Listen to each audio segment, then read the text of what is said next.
वो चांदनी का बदन खुशबुओं का साया है। बहुत अजीज हमें है मगर पराया है।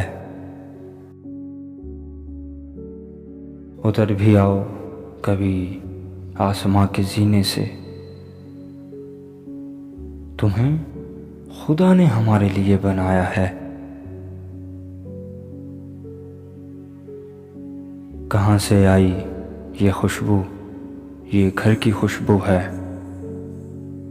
इस अजनबी के अंधेरे में कौन आया है। महक रही है जमीन चांदनी के फूलों से। खुदा किसी की मोहब्बत पे मुस्कुराया है।